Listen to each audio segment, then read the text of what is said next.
এই ভাইটা বেনে করে দোকান সাজিয়েছে, শুনতে পেল আজান দিয়েছে। তখন এই ভাইটা এই ভাইয়ের কাছে যাচ্ছে, বলল ভাই চলো নামাজ পড়ে আসি। এই ভাই বলল, না ভাই আপনি যান, আমি যাব না, তাহলে দোকানটা আপনি দেখেন। আচ্ছা ঠিক আছে আপনি যান, আপনার দোকান আমি দেখে নিব। আর ভাইটা নামাজ আদায় করলো। এই ভাইটা আসলো, ভাই দোকানদার কোথায়? ভাই নামাজ পড়তে গিয়েছে, 5 মিনিট অপেক্ষা করেন। আর ভাইটা বাইক থেকে নামলো, নেমে অপেক্ষা করছে।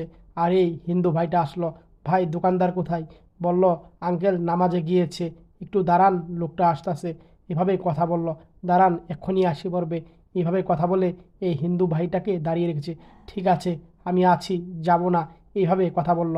আর এই ভাইটা নামাজ আদায় করে তার দোকানে আসলো আর বলল, ভাই আমাকে বাদাম দেন।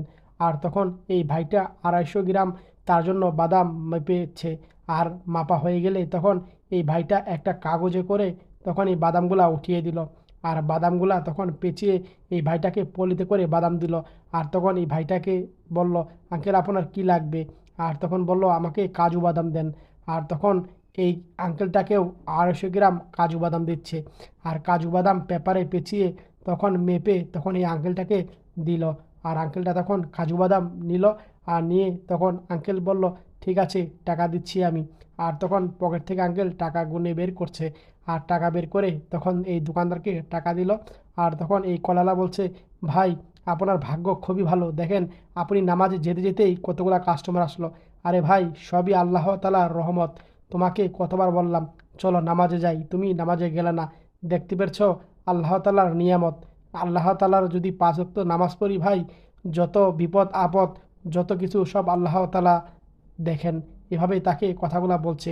আর তখন কলালা ভাইটা কথাগুলা মনোযোগ সহকারে শুনছে। ভাই যত যাই করো নামাজ পড়তে হবে, নামাজ ছাড়া কোনো গতি নাই। যে যে অবস্থায় আছি আমরা সবাই নামাজ আদায় করব। আর নামাজ আদায় করলে ব্যবসা করলে ব্যবসাতে বরকত হয় ভাই। এই ভাইটা বলল, ঠিক আছে আচ্ছা আচ্ছা আমিও এখন থেকে নামাজ পড়ব। আর এই কলার ব্যবসা থাকবে, আর পাশাপাশি যেখানে থাকি নামাজ আদায় করব। ঠিক আছে ভাই, খুব সুন্দর কথা বলেছেন। এই ভিডিওটা ভালো লাগলে শেয়ার করে দিয়েন সব।